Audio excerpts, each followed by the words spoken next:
the chosen one among darkness. From the womb of his mother, Samson was set apart, not by human desire, but by a divine command that came with a price. An angel announced his birth, yes, but what no one tells is what that angel also whispered softly, far from the curious ears. This child will be strong, but he will also be tempted by the shadows. From a young age, Samson was not like the others.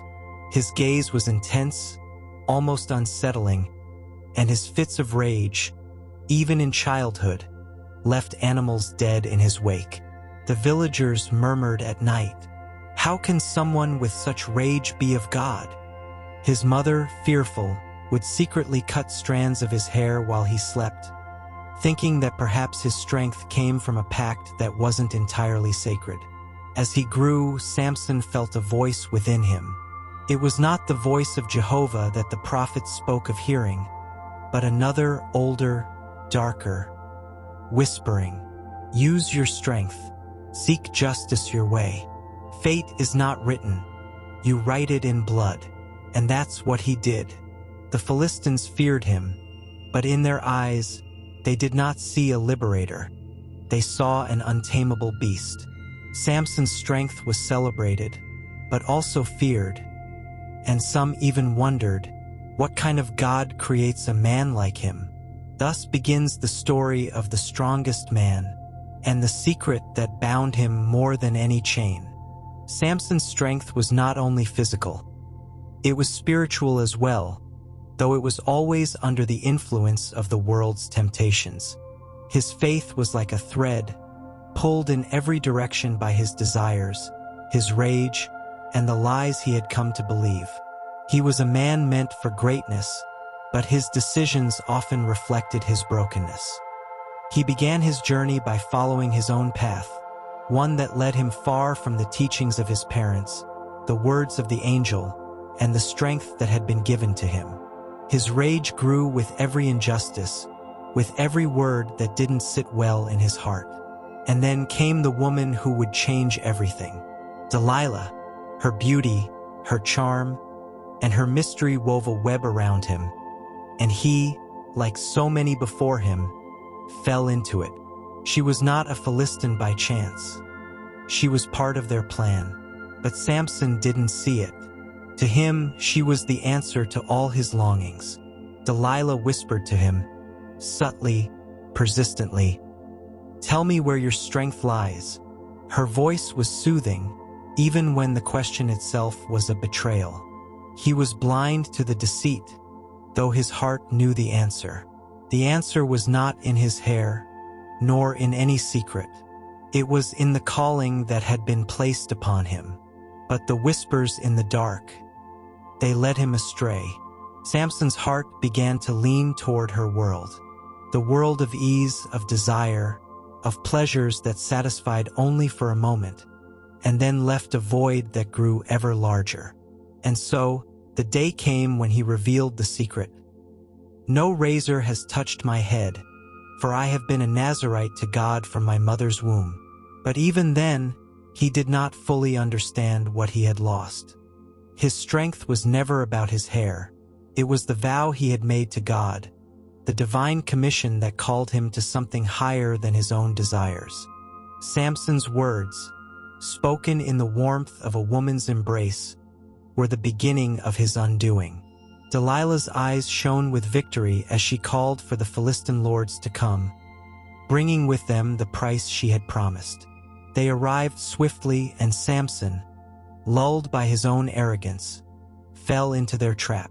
When his hair was shaved, the strength that had once flowed like a river from within him vanished. He awoke with the same confidence, but in that moment he realized the crushing truth. His God-given strength had been taken, not by the razor, but by his own willingness to ignore his calling. The Philistines seized him, mocking his once mighty strength. They bound him with chains and blinded him, reducing him to a shadow of the warrior he had once been. The great hero, once feared by all, was now a prisoner in a foreign land, stripped of everything that had made him who he was.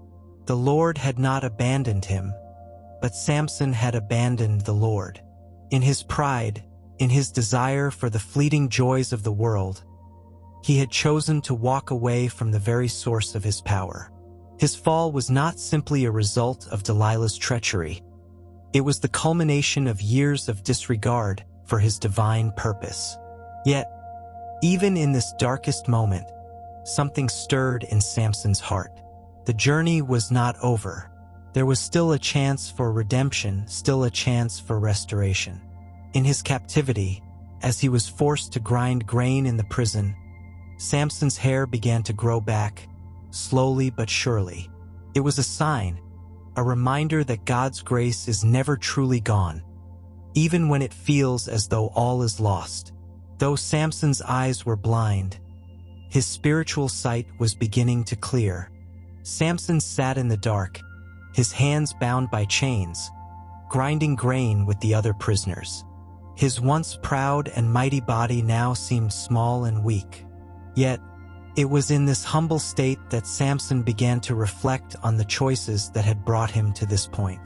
For years, he had been driven by his own desires, his own lust for power, pleasure, and victory. He had forgotten the vows he made before the Lord, the calling that had set him apart from birth.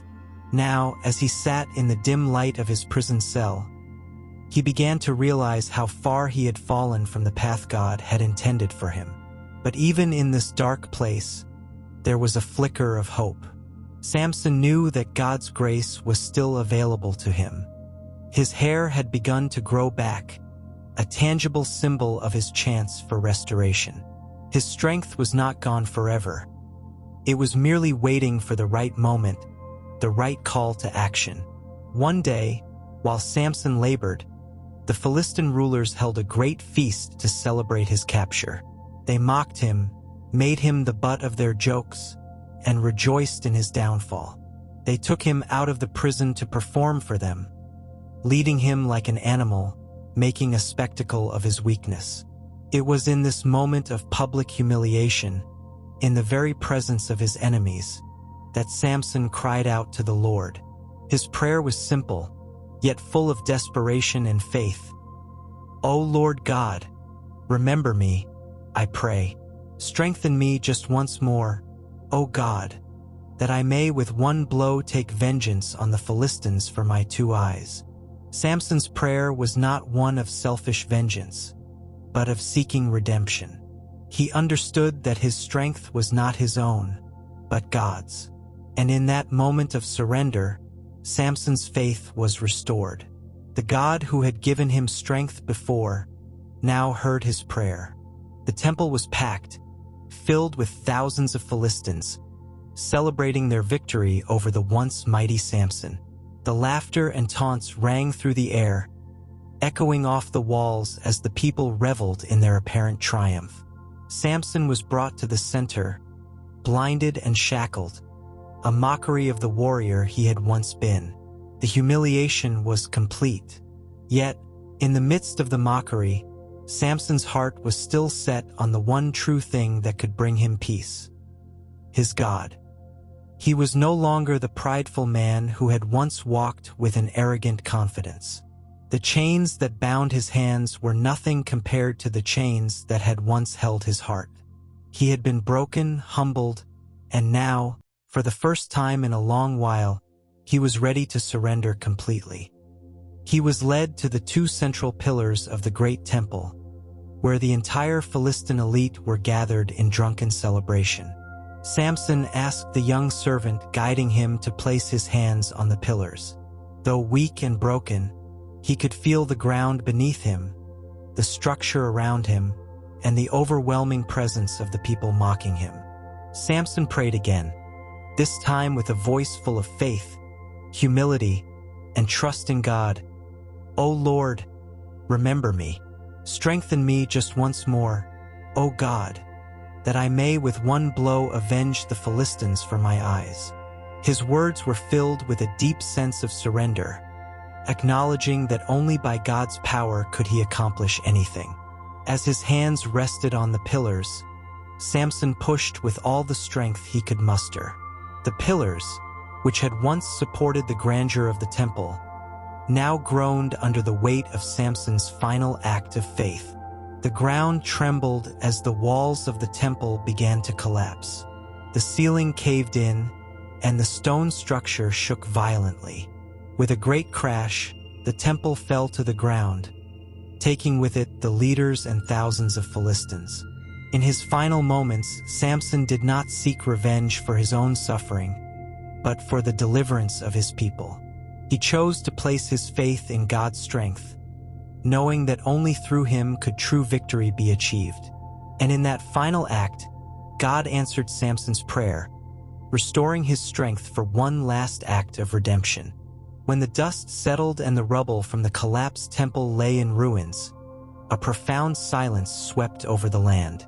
The once mighty Philistine empire had suffered a devastating loss, not just in battle, but in the very heart of their pride and power. The death of Samson, once a symbol of their oppression, had brought about their own downfall. The Israelites, who had long suffered under the rule of the Philistines, stood in awe at the events that had unfolded. The God of Samson, the God who had given him the strength to defeat his enemies, had answered Samson's prayer in a way that was beyond human understanding. Through Samson's sacrifice, God had demonstrated his ultimate power, not in the destruction of the physical body, but in the triumph of divine will over the might of earthly rulers. Samson's family, who had feared the worst when they heard of his capture, received word of his death with both sorrow and awe. His father, Manoah, who had once wondered if his son's calling was too great a burden, now understood the magnitude of what had occurred. Samson's life was not defined by his mistakes, his pride, or even his downfall. It was defined by his ultimate act of faith. In the end, Samson had fulfilled the destiny God had set for him, even if it had come at the cost of his life. As word spread throughout Israel, a sense of renewal began to take hold. The people remembered the God who had delivered them from Egypt, the God who had given them the strength of Samson. His final act was a call to return to that God, to trust in his might and his ability to deliver. The Israelites were reminded that even in their darkest moments, God was always present, ready to restore them when they turned back to him. Samson's story became a legend, a tale of strength, pride, and redemption. His name was spoken not only as a warning of the dangers of relying on one's own power, but also as a beacon of hope. His life reminded the people that no matter how far one might fall, God could always restore what was lost. His faith, even in his weakest moments, became an example to generations to come. The Philistines, left in ruins, never regained the power they once had over Israel. The events of that fateful day, the fall of the temple, became a symbol of God's victory over the forces of darkness and pride. And so Samson's legacy lived on, not in his strength, but in his final, humble surrender to the will of God. In the years that followed Samson's death, Israel began to experience a time of peace and restoration.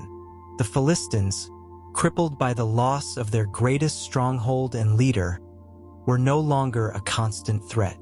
The Israelites, once oppressed, were able to rebuild and strengthen their communities, slowly returning to the land and the faith that had been so often overshadowed by fear. The story of Samson's final act, the destruction of the Philistine temple, became a cornerstone in the collective memory of the Israelites. It was not simply a tale of revenge, but one of redemption, of faith restored through sacrifice. The Israelites realized that Samson's strength had never truly been his own. It had been a gift from God, a gift that could only be used when he was aligned with God's will. His greatest victory came when, in his final moments, he recognized his dependence on the divine and offered his life as an act of faith. As years turned into decades and generations passed, the story of Samson was told again and again. It was not told as a story of failure, but as a testament to God's mercy and power. His name was no longer just associated with the wild feats of strength and reckless vengeance, but with a deep, powerful truth. God's strength is made perfect in weakness. Even in the darkest of circumstances, God can use the most broken people to fulfill his purposes. Samson's legacy, though it came at a great cost, became a turning point in the history of Israel. The people of Israel began to look not to the might of their own hands, but to the God who had shown himself faithful time and time again. They remembered the great acts of their ancestors, but they also remembered that every victory, every moment of deliverance, was the result of God's grace and not their own power. In time, the nation's focus shifted from merely surviving the threats around them to thriving in their faith and relationship with God. This new understanding of God's sovereignty would guide Israel into a time of spiritual awakening. The people learned to trust in God's plan, not in their own strength or wisdom, and this trust brought them closer to the God who had been with them all along.